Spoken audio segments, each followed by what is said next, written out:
The knee-jerk reaction would be from Muslims everywhere to believe Republicans are their enemy. Certainly just listen to what Hillary Clinton and her sycophants feed into the mainstream. However, there are Republicans who are also Muslim, who are now fighting back for their faith and their people, and who need to be listened to if we are indeed to learn more about an enemy that shows no sign of fading.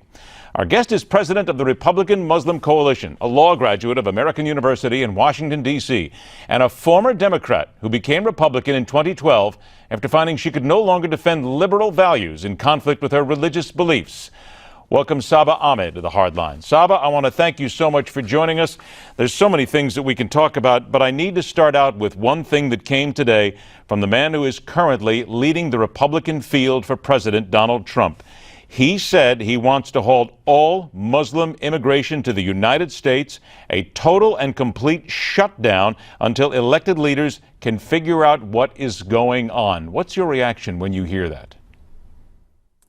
Well, thank you so much for having me.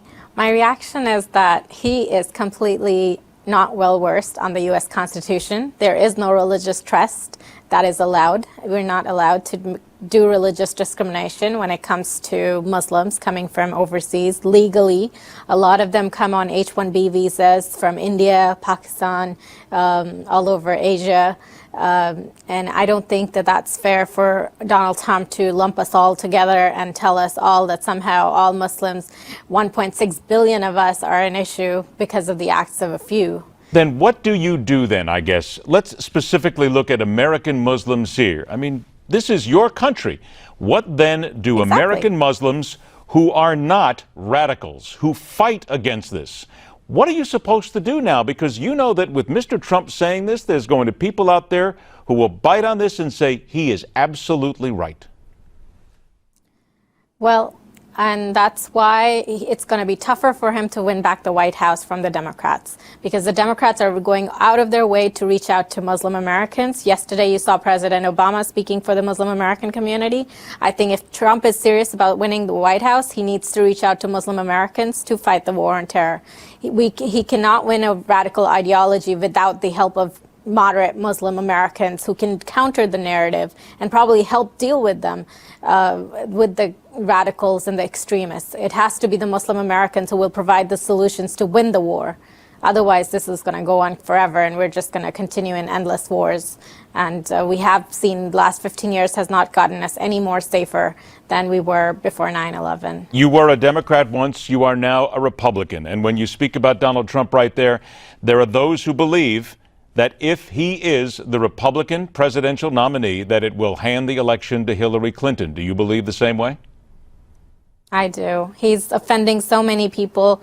I mean, he's gone after Latinos, women, Muslims. I mean, I think Trump has great credentials, business skills to fix the economy, help with the budget. If he focuses on what good he can do for the country, that would do so much more than alienating his minority voters. Wait a minute, let me stop right there. You sound, Saba, I think you sound like somebody, though, what you just said, you sound like somebody that would vote for Donald Trump if indeed he wasn't acting this way about Muslims. Am I correct? Exactly.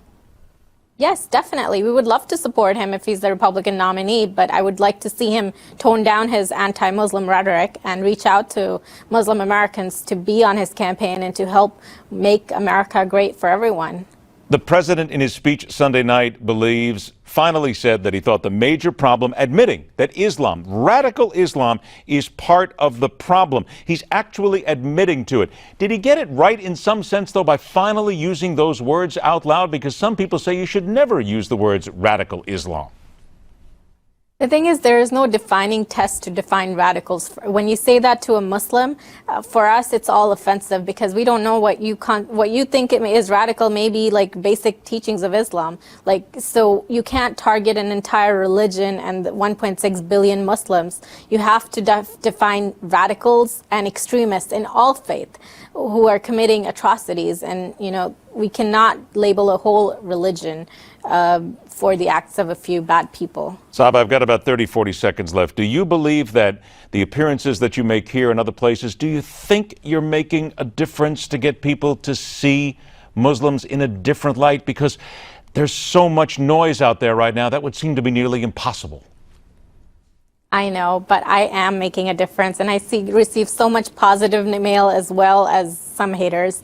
But I think the good that we're trying to do is well worth the effort. I think if we can get through to Trump or Cruz or some of our leading Republican candidates, I think we all face national security challenges, and if we all work together, we can solve them for the good of everyone. I would like to see you sit down with Mr. Trump or Mr. Cruz. I would love to be a fly on the wall in that conversation. I think it's something that needs to be done. Learn more about the group, RepublicanMuslimCoalition.com. Saba, I want to thank you so much for joining us. Please come back again. Let's continue this discussion because we cannot be silent any longer. Thank you so much for joining us. One confusing and unnecessary speech, and the government finally digging into one of the most corrupt cities in America, led by, of course, a Democrat. That and more when the Hardline continues with the Political Animal.